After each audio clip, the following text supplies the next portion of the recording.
So 10.3 has to do with average value problems. Your essential question is, how do you evaluate the average value of a function? So I'm going to take you back to when we started this year. And maybe we had a graph that had displacement, so maybe miles and hours. Okay, and so you have some graph here, I don't know, okay? And we're looking for, the average velocity over time. And so I might have taken this point, and I might have subtracted them, right? Okay, so let's think about what that means. So if I am finding the slope between these 2 points to get my average velocity, right? And that's really what I'm getting. I'm getting on average miles per hour, because in the numerator, okay, so let's call this, how about, well, let's do this one, x1, y1. And this one will be x2, y2. And what I was really doing to find the average rate of change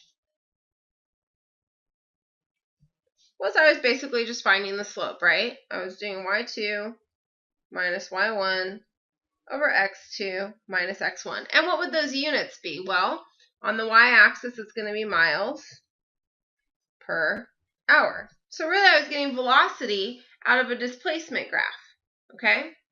So if I want to find the average velocity, it follows then that what I want is I want the displacement over time, right? The displacement being the miles, over time being the hours. And really, if I think about a velocity function, so this was not a velocity function, okay? This was my displacement function. The velocity function would be the derivative of this function, right? Because it's the rate of change of displacement. So if I really want the average velocity, what I really need then is I need the displacement function. And in order to get that, like, what if I wasn't given the displacement function? What if I was given the velocity function instead? Then what I'm going to do is I'm going to take that velocity function and I'm going to get back to my displacement function by basically doing the integral of the velocity function over the change in the x-axis, whatever that input in, probably it'd be some kind of time. Okay, so we can say then, we can kind of standardize this. Anytime you want the average value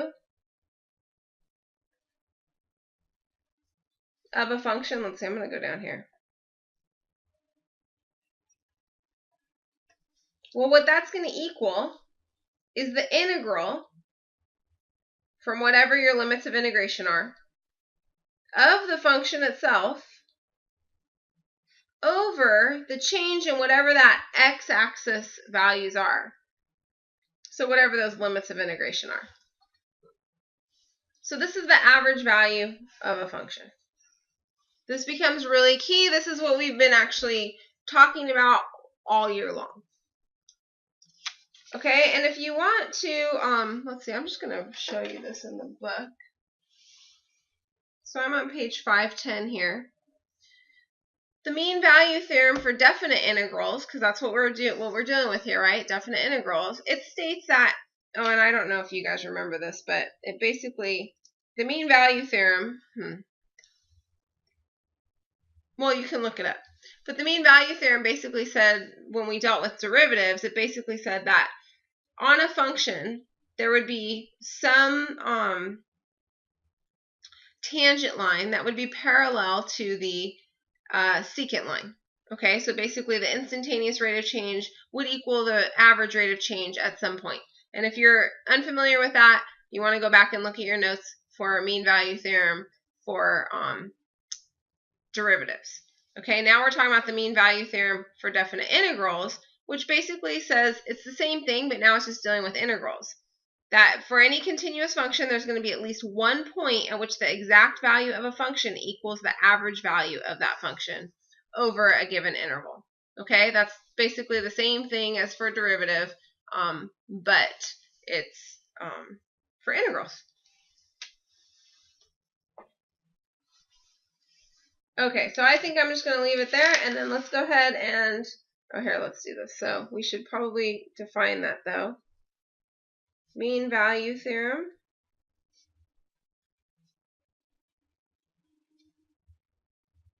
For integrals.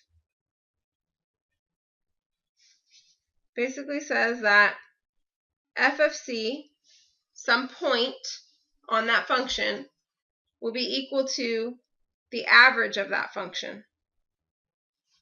Which, again, the average of a function is right here, right? So it's going to be that integral from a to b of f of x dx all over b minus a.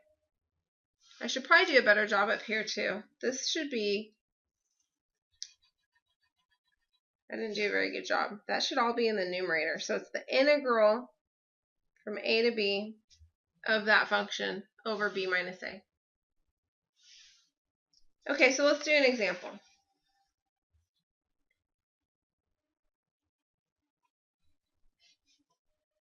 We're going to find the average value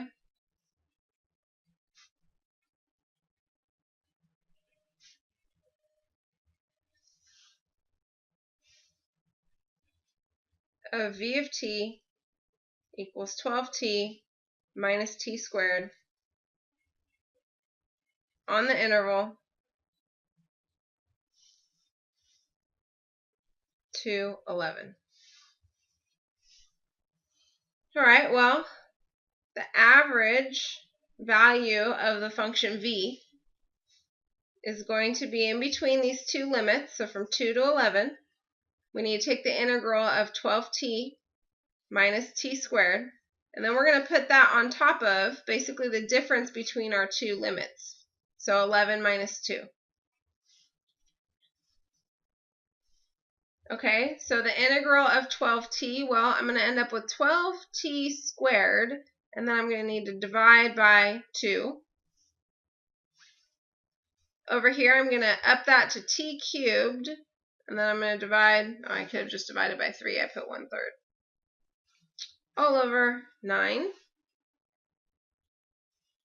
Okay, and I'm going to be evaluating that now from 2 to 11.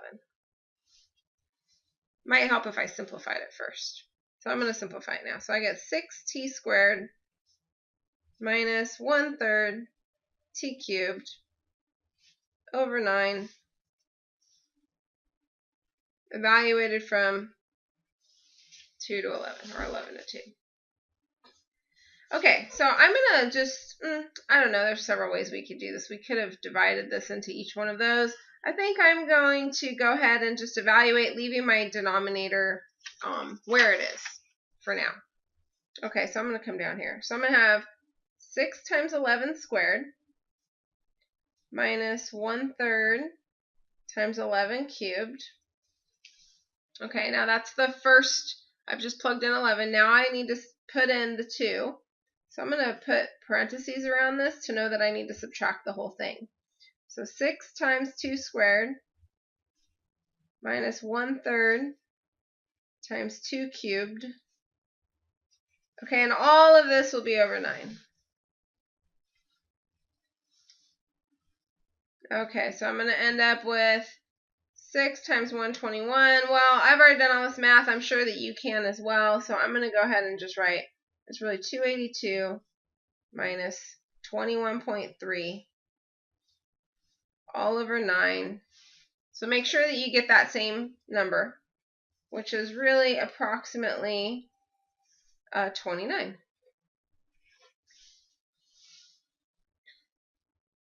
Okay, now we're going to sketch a graph showing the graphical interpretation. Okay, so that's going to be our second part. So let's call this, in our example, let's call this A. And then for B, we're going to sketch a graph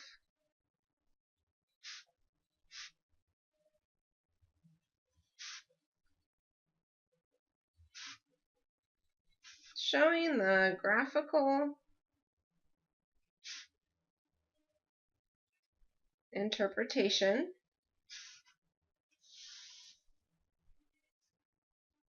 of average value. Okay, so we started out with the function 12t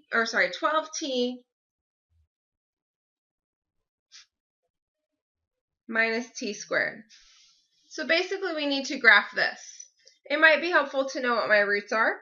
So I can also say that, 0 is equal to t times 12 minus t.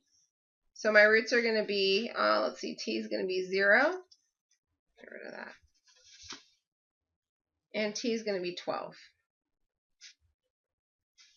I know that my vertex is going to be somewhere in between, right? This is a downward facing parabola. So my vertex is going to be when t equals 6.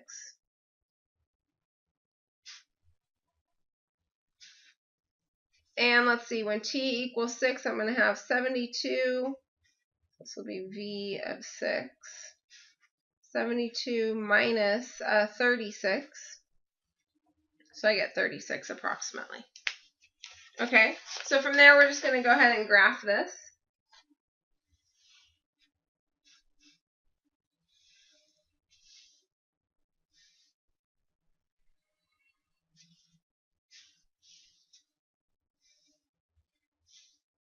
Okay, so I know that the parabola, oops, sorry about that, starts at 0. I should probably go a little bit further to the right. And ends at 12. And I know that halfway in between there is 6. Oh, what can I do here? 2, 3, 4, 5. Why don't we go up by 6s?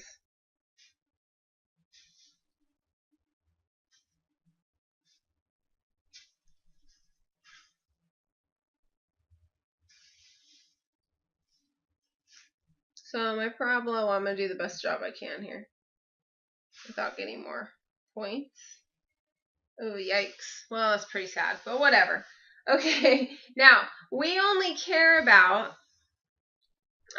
from, let's see, our limits of integration were from 2 to 11. Right? So if this is my velocity graph, or v of t, I'm assuming that means velocity. And I care about from here to here.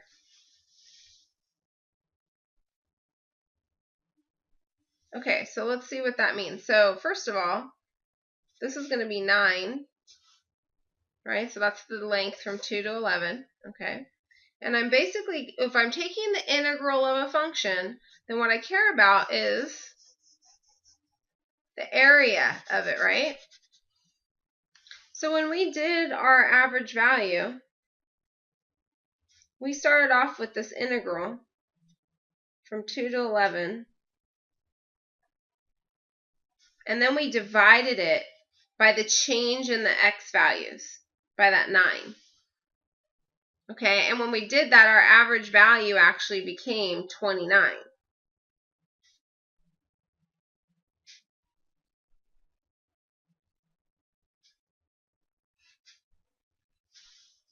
So I can rewrite it like this, okay?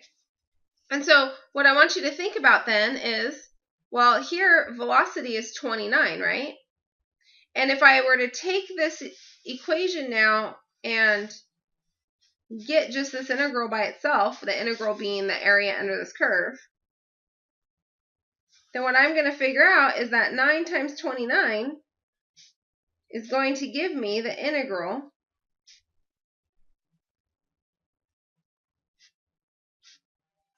Another way of looking at it is this integral, or the area under this curve, is equal to 9 times 29. Now, where did the 9 and the 29 come from? The 9, again, is that length along the x-axis, that change in x. And that 29, well, that's the average velocity, right? That's on this axis, so 29. So what I can really say then is that if I do a rectangle that is 9 by 29 dimension, that rectangle is going to have the same area as the area under this curve that comes from the integral. So our final statement can be that the rectangle that is 9 by 29, has the same value as the area under the curve. But basically what you want to get from this is that anytime that you're trying to find that average value function, you want to take the integral of that function and divide it by the change in your x-axis, okay? So it's really just about going back to, rates of change, right? So this right here is the rate of change of some initial function. We're trying to get back to that initial function so that way we can find the average rate of change. We don't want the instantaneous, right? The derivative of that original function gave us the instantaneous rate of change. We want the average rate of change. So it really just goes back to what we started doing at the very beginning of the year, and it all had to do with slope. And now you know a lot more information, and they may not give you the original function. They'll give you some rate. They'll give you some like velocity or something, and they're going to want you to get back to average velocity. And in order to do that, you had to get back to displacement function and then take the slope of that displacement function. So I hope that makes sense.